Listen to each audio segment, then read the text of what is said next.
Our reading is Ruth 1 through 18. In the days when the judges ruled, there was a famine in the land, and a certain man of Bethlehem in Judah went to live in the country of Moab, he and his wife and 2 sons. The name of the man was Elimelech, and the name of his wife Naomi. And the names of his 2 sons were Mahlon and Chilion. They were Ephrathites from Bethlehem in Judah. They went into the country of Moab and remained there. When Elimelech, the son of Naomi, died, she was left with her 2 sons. These took Moabite wives. The name of the one was Orpah, and the name of the other Ruth. When they had lived there about 10 years, both Mahlon and Chilion also died, so that the woman was left without her 2 sons and her husband. Then she started to return with her daughters-in-law from the country of Moab, for she had heard in the country of Moab that the Lord had considered his people and given them food. So she set out from the place where she had been living, she and her 2 daughters-in-law, and they went on their way to go back to the land of Judah. But Naomi said to her 2 daughters-in-law, "Go back, each of you, to your mother's house. May the Lord deal kindly with you as you have dealt with the dead and with me. The Lord grant that you may find security, each of you in the house of your husband." Then she kissed them, and they wept aloud. They said to her, "No, we will return with you to your people."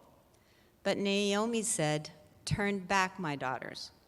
Why will you go with me? Do I still have sons in my womb that they may become your husbands? Turn back, my daughters. Go your way, for I am too old to have a husband. Even if I thought there was hope for me, even if I should have a husband tonight and bear sons, would you then wait until they were grown? Would you then refrain from marrying? No, my daughters, it has been far more bitter for me than for you, because the hand of the Lord has turned against me." Then they wept aloud again. Orpah kissed her mother-in-law goodbye, but Ruth clung to her. So she said, "Look, your sister-in-law has gone back to her people and to her gods. Return after your sister-in-law." But Ruth said, "Do not press me to leave you, to turn back from following you. Where you go, I will go. Where you lodge, I will lodge. Your people shall be my people, and your God, my God. Where you die, I will die, and there will I be buried. May the Lord do thus to me, and more as well, if even death parts me from you." When Naomi saw that Ruth was determined to go with her, she said no more to her.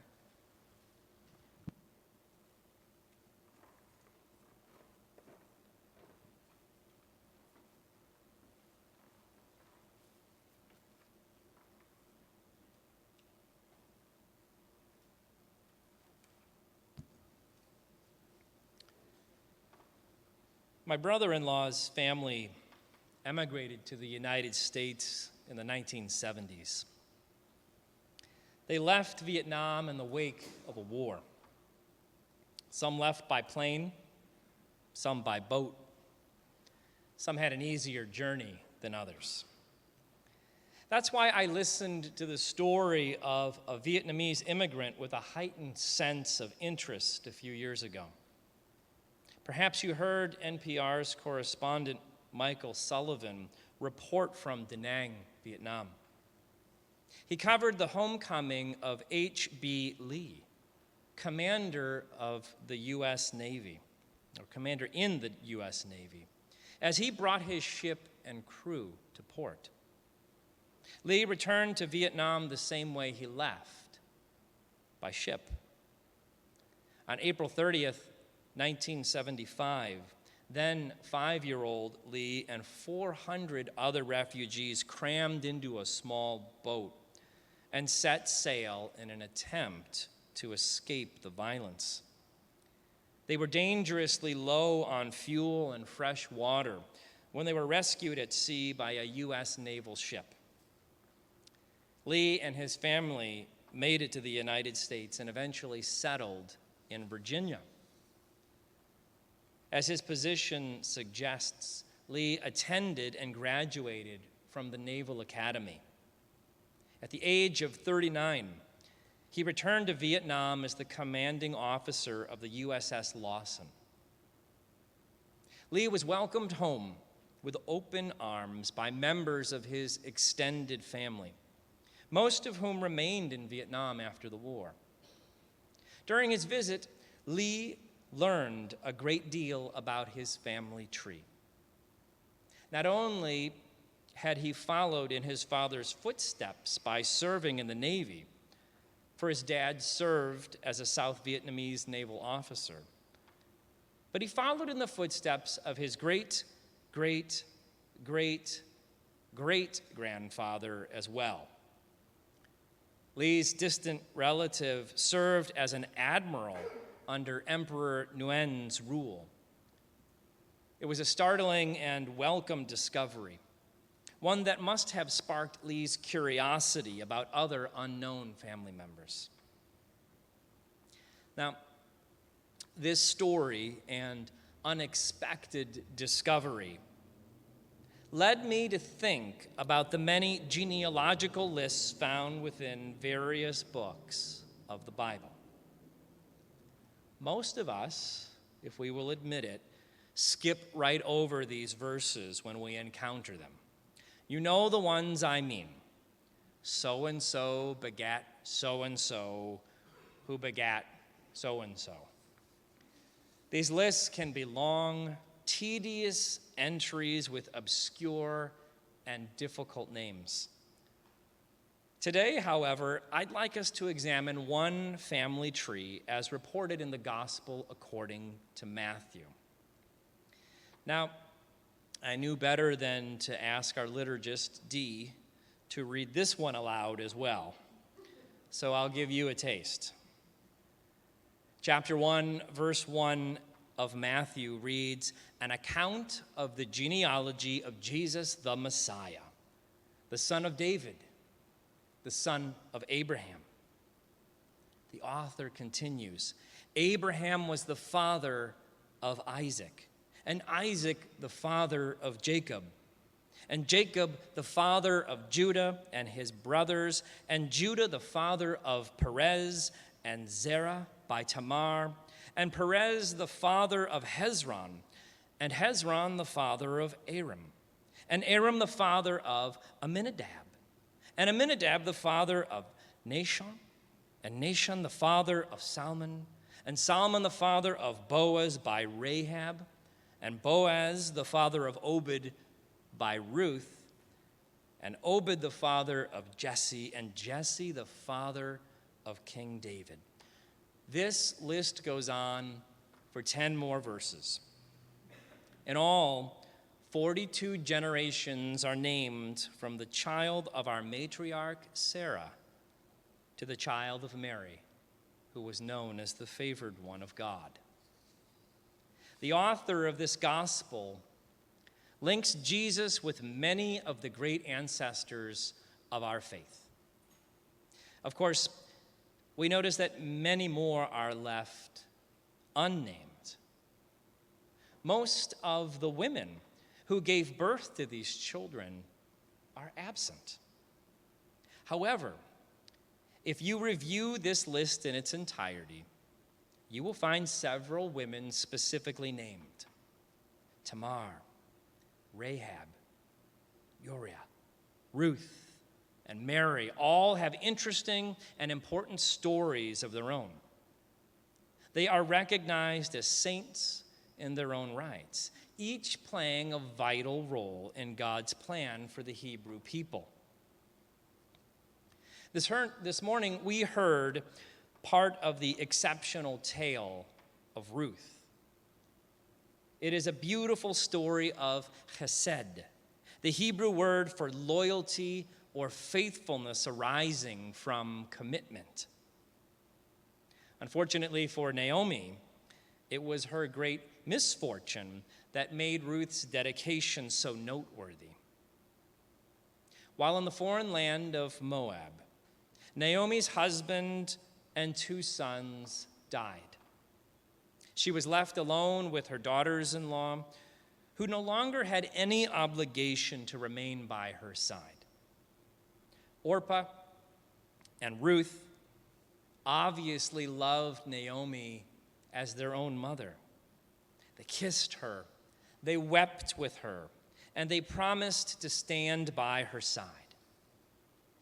But Naomi was leaving for Moab, for the land of her ancestors, for Bethlehem in Judah. There they had a different culture, a different people, and they honored a different God.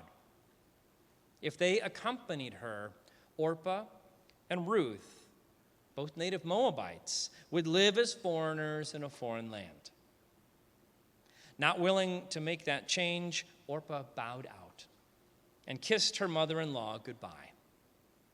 Ruth, however, remained. In a touching and powerful moment, Ruth expressed her commitment to Naomi. She promised, "Where you go, I will go. Where you lodge, I will lodge. Your people shall be my people, and your God, my God. Where you die, I will die. There will I be buried. May the Holy One do thus and so to me, and more as well, if even death parts me from you." With those covenantal words, the bond between Naomi and Ruth grew stronger. They journeyed home together and settled in Bethlehem, where their fortunes changed. We heard in the genealogy list from Matthew that Ruth married and bore a child named Obed. If you read all 4 chapters of the book of Ruth, you will learn that the people in their village knew that Naomi and Ruth were family. When Obed was born, their neighbors celebrated with Naomi. They cried, "Blessed be the Holy One who has not left you this day without next of kin. And may his name be renowned in Israel. He shall be to you a restorer of life and a nourisher of your old age. For your daughter-in-law who loves you, who is more to you than 7 sons, has borne him." Then Naomi took the child and laid him in her bosom and became his nurse. Through her faithful dedication, Ruth brought new life into Naomi's world and remained a loyal member of her family. Ruth's hesed, her faithful commitment, marks her as one of the saints whom we would be proud to list in our family trees.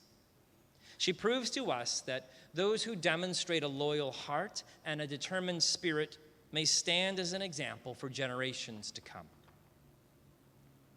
Now, unfortunately, Ruth's story is not widely known. For many, hers is a hidden history within our Christian tradition that few people learn.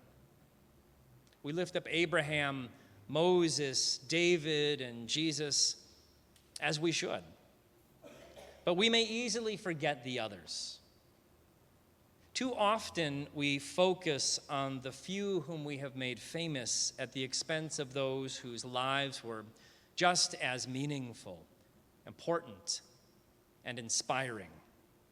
The Tamars and Rahabs and Ruths of our ancestry remind us of the traits we all have within us: faith, strength, courage, and commitment in our daily living. We may give of ourselves for others. We may dedicate our lives to the two commandments. Love God with all your heart, soul, mind, and strength, and love your neighbor as yourself. We may be accounted among the saints when we show our chesed, our faithfulness to God and all of God's people. In a few moments, we will share the hymn, I Sing a Song of the Saints of God, written by Lesbia Scott. According to William J. Reynolds, professor of church music at Southwestern Baptist Theological Seminary, Ms. Scott wrote hymns for her 3 children during the 1920s as expressions of their faith. Never intended for publication, many were written in response to the children's own requests. They would ask, "Mom, make a hymn for a picnic," or, "Mom, make a hymn for a foggy day." I Sing a Song of the Saints of God was intended for use on Saints' Day to reinforce the fact that saints not only lived in the distant past, but may also live and work in everyday lives. Ms. Scott's hymns were first published in England in Everyday Hymns for Little Children in 1929, and in the United States in the Episcopal Hymnal in 1940. We're fortunate to have a copy in our own Hymns for Pilgrim People. As it may be difficult to concentrate on the words of this hymn when you're singing it, I would like to point out the folks she names as saints: doctors, queens, shepherds, soldiers, pastors, martyrs. All of these folks love God and live that love. And here is the final verse. They live not only in ages past, there are hundreds of thousands still. The world is filled with living saints who choose to do God's will. You can meet them in school, on the road, or at sea, in a church, in a train, in a shop, or at tea. For the saints are folk like you and me, and I mean to be one too. Scott points to the hidden histories of the saints who live among us. They are not just those individuals who have been officially recognized by the church. They are everyday people who share a seat next to us on the pew. They work alongside of us in our jobs. They serve in our military. They enjoy a cup of tea in the afternoon. Their accomplishments may not make headline news. Indeed, the saints of God are just folks like you and me. If we bring their histories to light and no longer neglect these stories and passions of those individuals scattered not only throughout our individual and collective family trees, but scattered throughout the world today, we just may be empowered by them to become saints as well. Thanks be to God for their presence, their example, and their inspiration. Amen.